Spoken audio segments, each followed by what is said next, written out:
Assalamualaikum warahmatullahi wabarakatuh. Hai halo, daun salam buah durian, yang jawab salam baru sebagian.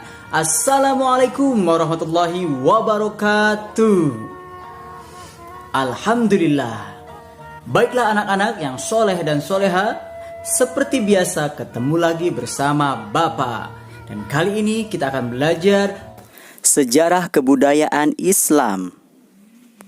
Baiklah anak-anak yang ada di rumah dan soleh soleha yang baik hati, cantik, ganteng semuanya. Sebelum kita belajar, kita biasakan berdoa kepada Allah Subhanahu wa Ta'ala agar pelajaran kita diberi kemudahan dan juga ilmu yang bermanfaat. Baiklah anak-anak yang soleh dan soleha, sebelum belajar marilah kita berdoa kepada Allah Subhanahu wa Ta'ala. Berdoa dimulai. Bismillahirrahmanirrahim. Rabbi zidni ilma warzuqni fahma waj'alni minas solihin. Baiklah anak-anak yang soleh dan soleha, insya Allah kita hari ini akan membahas materi tentang mengetahui masa remaja atau masa muda Nabi Muhammad SAW. Hayo anak-anak, kita langsung saja ke materi hari ini. Alhamdulillah. Dalam asuhan paman Abu Thalib, Muhammad tumbuh menjadi remaja yang tahan banting. Muhammad menyadari bahwa dirinya adalah anak yatim piatu. Ia juga menyadari bahwa pamannya Abu Thalib adalah orang yang kurang mampu. Oleh karena itu, Muhammad bekerja untuk membantu pamannya dalam mencukupi kebutuhan hidupnya. Pada saat itu, di daerah Mekah sedang dilanda musim kemarau panjang dan musim peceklik, lembah-lembah kekeringan, serta kemiskinan. Orang-orang Quraisy pun memohon kepada Abu Thalib agar berdoa meminta hujan. Kemudian Abu Thalib keluar bersama anak kecil yaitu Nabi Muhammad yang seolah-olah wajahnya adalah matahari yang membawa mendung berjalan perlahan-lahan. Abu Thalib memegang tangan anak kecil itu dan menempelkan punggungnya ke dinding Ka'bah. Langit yang tadinya cerah panas bersih dari mendung. Tiba-tiba saja mendung itu datang dari segala penjuru. Akhirnya turunlah hujan yang sangat deras. Bertemu Buhaira sang rahib. Kehidupan yang keras telah menimpa Muhammad menjadi pribadi yang kuat.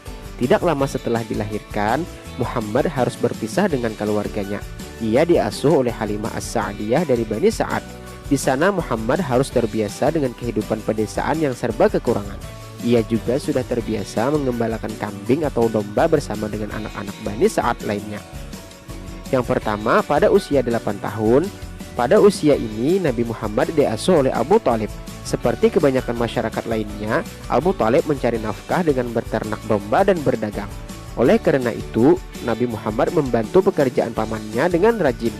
Pada pagi hari, ia menggiring domba-dombanya ke padang rumput. Muhammad terkenal tekun dalam mengawasi domba-dombanya. Ia juga berani menjaga domba-dombanya dari ancaman binatang buas. Kehidupan seperti itu melatih kesabaran, keberanian, dan ketekunannya. Kelak hal itu menjadi penentu keberhasilannya dalam berdakwah. Muhammad juga membantu pamannya dalam berdagang. Ia tidak malu jika harus pergi ke pasar mengantarkan barang dagangan. Dalam berdagang, Muhammad menunjukkan sifatnya yang jujur dan dapat dipercaya. Yang kedua, saat berusia 12 tahun, Muhammad telah tumbuh dengan badan yang sehat dan kuat. Siapa saja yang bergaul dengannya akan merasa senang. Suatu hari Abu Thalib akan bergabung dengan sebuah kafilah untuk berdagang ke negeri Syam. Muhammad yang masih muda itu meminta izin kepada pamannya agar diperbolehkan ikut. Dengan berat hati Abu Thalib mengizinkan. Perjalanan menuju Syam sangat berat bagi anak yang baru berusia 12 tahun. Dalam perjalanan itu terjadi keajaiban yang menjadi tanda kenabian Muhammad. Iringan kafilah Abu Thalib bergerak ke utara menuju Syam. Sinar matahari yang terik membakar kafilah, tetapi tidak dirasakan oleh Muhammad. Segumpal awan di atas kepalanya selalu bergerak menaunginya. Awan itu menarik perhatian seorang pendeta Nasrani yang bernama Buhaira. Ia memperhatikan kafilah itu dari atas biaranya di Busra. Ia menguasai betul isi Taurat dan Injil.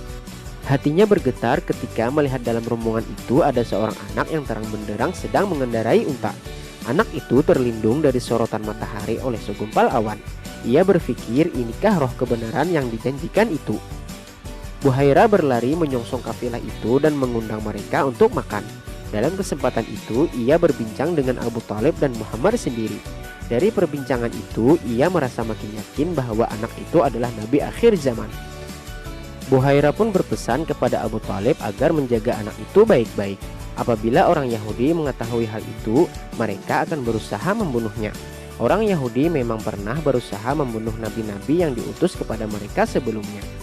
Mendengar nasihat pendeta Buhairah, Abu Thalib bergegas berangkat menuju Syam. Setelah segala urusannya selesai, ia segera pulang ke Mekah. Ia merasa khawatir jangan-jangan orang Yahudi sudah mengetahui hal itu. Abu Thalib merasa memiliki tanggung jawab yang sangat besar untuk menjaga Muhammad. Segala cobaan yang dialami pada masa kecil membuat Muhammad mempunyai mental baja. Ia tidak menggantungkan diri kepada orang lain dan selalu bekerja keras. Kemudian B. Kehidupan remaja Muhammad dalam masyarakat jahiliyah. Nabi Muhammad SAW melewati masa remajanya dengan mengembalakan kambing-kambing milik beberapa penduduk Mekah. Beliau menerima upah beberapa keping uang dari para pemilik kambing itu. Bagi beliau, mengembala adalah kesempatan untuk menyendiri dan menghindar dari keramaian kota Mekah. Beliau dapat merenung terhadap perilaku kaum Quraisy yang menyembah berhala. Hidup dalam masyarakat penyembah berhala, tetapi beliau tak sekalipun mau menyembah berhala. Mereka juga tenggelam dalam mabuk-mabukan dan perbuatan amoral lainnya. Melihat semua itu membuat hati beliau sedih. Kemudian beliau mengumpulkan beberapa pemuda untuk melawan kejahatan. Tujuannya adalah untuk melindungi kaum lemah dari kezaliman. Mereka memberi dukungan kepada suku-suku yang miskin dan lemah.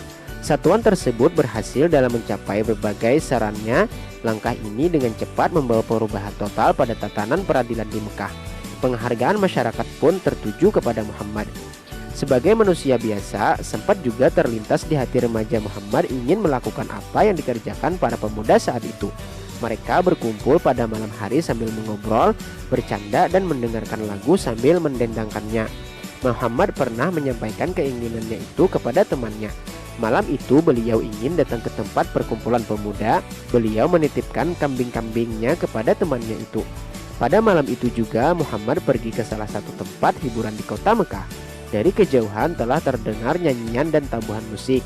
Beliau sempat terpukau dengan suara indah nyanyian itu. Namun Allah menjaganya. Tiba-tiba beliau mengantuk dan jatuh tertidur sampai panasnya sinar matahari membangunkannya. Keesokan harinya beliau melakukan hal yang sama. Kejadian yang sama pun terulang. Beliau tertidur lagi. Sejak kejadian itu beliau tidak berniat mengulangi lagi. Bahkan tidak terlintas dalam benak beliau untuk melakukan tindakan seperti masyarakat jahiliyah saat itu. Alhamdulillah, pelajaran hari ini cukup sekian ya anak-anak. Ketemu lagi minggu depan dengan materi yang berbeda. Sekian dari Bapak. Assalamualaikum warahmatullahi wabarakatuh.